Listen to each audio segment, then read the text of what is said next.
If you can avoid these key financial mistakes in your 20s, you'll be poised to succeed with money throughout your entire life.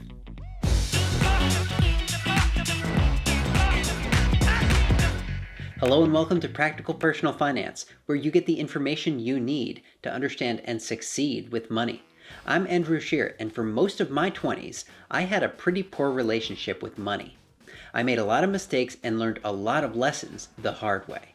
But you know what? Maybe it's a good thing, because now I get to help people just like you avoid those same mistakes I made. Today, I'm going to tell you about 7 of them. Starting off the list at number 7 is my grocery shopping habits. When I was in college, and especially up until my mid-20s, I would go to the grocery store 3 or 4 times per week. I did it because I just wasn't responsible enough to plan out my meals in advance or do any meal prepping.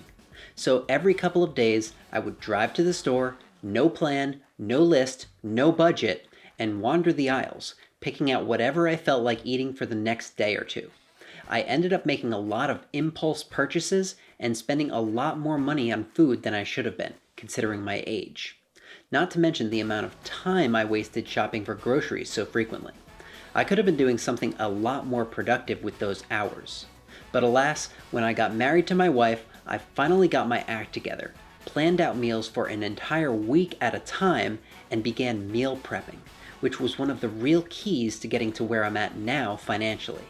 So if you're in your 20s and watching this video, make sure you're planning out your meals in advance, setting a monthly spending limit for groceries, and preparing multiple meals at once to save time and money. You'll be glad you did. Next up at number 6 is my propensity for taking out student loans to fund my education. Now, not all of my student loans were taken out in my 20s, but most of them were. I turned 20 during the first semester of my sophomore year, and after that point I took out 5 semesters worth, plus a summer study abroad program. Now, I'm not going to bash student loans in general because, honestly, I believe that sometimes they're necessary. If you're doing your first 2 years at a community college, followed by 2 years at an in-state public school with a reasonable tuition, living at home with your parents the entire time, and studying something that will help you attain a specific job after graduation, I don't mind you taking out $20,000 or $30,000 of student loans to get the job done. But in my case, I wasn't doing any of those things, and I was spending $20,000 or $30,000 per semester. Bad idea, and I paid for it later. Don't make the same mistake I did and attend a specific school no matter the cost. Make money a part of the conversation when it comes to your college education. Number 5 is a lack of investing and retirement savings, and it's a product of what I just talked about. Because of all those student loans I took out, I was stuck paying more than $1,000 per month from the time I graduated college until after my 30th birthday. That student loan debt kept me from traveling to other countries, purchasing a home, and most importantly, starting my retirement savings. And although I haven't felt the effects of having little to no money saved for retirement yet, I certainly will down the road, 20, 30, and 40 years from now. When you're in your 20s, retirement can seem a long way away, but saving aggressively can allow something called compound interest to work in your favor. This is where the money you've saved starts working for you, instead of you just working for money. And the longer that money has to work, the bigger and bigger it can grow. If you're interested in learning more about why Albert Einstein called compound interest the 8th wonder of the world, I made a video that explains it in great detail. It's one of my favorites. Link is down below. Before I tell you about my next financial mistake, do me a favor and click that like button if you're getting some value out of this video so far. Doing so helps other people like you find my content, and it also helps my channel grow. Thanks. Moving on to number 4, I made the mistake of leasing a car twice. In 2014, I was driving a 2000 Volvo S40, and it was really struggling to get me from point A to point B. I met an auto broker at a business networking event who suggested I lease a brand new Honda, and I happily obliged. So I sold my Volvo and used the proceeds to cover the down payment on a brand new 2014 Honda Civic sedan. By the time 2017 rolled around, my lease was up, and rather than paying that pesky lease turn-in fee, I decided to just lease again from Honda, this time a 2017 Civic hatchback. Now, I'm not gonna lie, cruising around in a new car for 6 years was pretty awesome. And that hatchback really came in handy when I was able to essentially use it as a trailer for our move across the country. But if I could go back and do it all over again, I would buy something used, 3 or 4 years old, with excellent reliability. I might have financed it, but at least I would have eventually owned it free and clear. In 6 years, I spent roughly $20,000 on lease payments. Heck, had I just financed that Civic sedan in 2014, I would have owned a 7-year-old Honda Civic sedan right now, free and clear. Instead, I'm driving a 2005 Ford Taurus.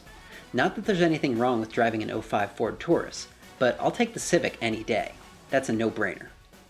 Alright, now we're getting to the big stuff. I've saved the best for last. At number 3, we've got my failure to combine finances with my wife immediately after getting married. This one is huge, and I talk about it at length in my video on the topic of marriage and money. Link is down below. From when we got married in the beginning of 2017 until midway through 2018, my wife and I kept our finances completely separate. We would use Venmo to pay each other back for things like rent, food, and health insurance. It just seems so silly looking back on it. After you're married, you need to have shared goals and a shared vision of what you want your future as a married couple to look like. Those dreams and those goals manifest themselves in the way you used your combined income. It doesn't matter if one of you is a higher earner than the other.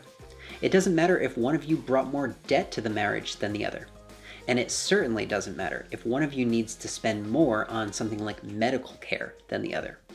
Once you're married, you're in the same boat. And if you want to get anywhere in life, you would be wise to start paddling in the same direction. If you're married and haven't done so already, combine your finances completely with your spouse.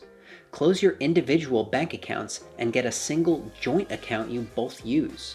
And communicate clearly about how you're going to use your now combined income. That leads me directly to the number 2 mistake I made, which was not understanding what a budget was. Until I was 28 years old, my version of a budget was a post-it note stuck to my computer monitor with a list of all my monthly bills. Newsflash, that ain't a budget. A budget is a plan you make on a monthly basis for how you're going to spend the income you've got coming in that month. And if you want to do it right, every single dollar of income should have a specific purpose before it even hits your checking account. Because I never made a budget throughout most of my 20s, I wasn't able to make any real progress toward my financial goals, like becoming debt-free, purchasing a home, and saving for retirement. I was just trying to make sure I had enough money in my bank account every month to cover all my bills without overdrafting. But that all changed when I started budgeting. 3 years later, I've made so much progress and I've never felt better about where I'm at financially. And one other note about budgets. If you're married, both partners need to be involved in the creation of the budget. If it's just one of you doing the budget every month, it's just not going to work. You'll still be rowing in different directions. Well, here we are. We finally made it to the number 1 financial mistake I made in my 20s. And it was my lack of focus on paying off my student loan debt. From the moment I graduated, I put my student loans on autopilot. I figured I'd get to them eventually, someday, when I was earning a little bit more money and had the freedom to make some big lump sum payments. You can imagine how crummy it felt when I finally added it all up at age 28 and realized that I still had over $170,000 of student loans in my name.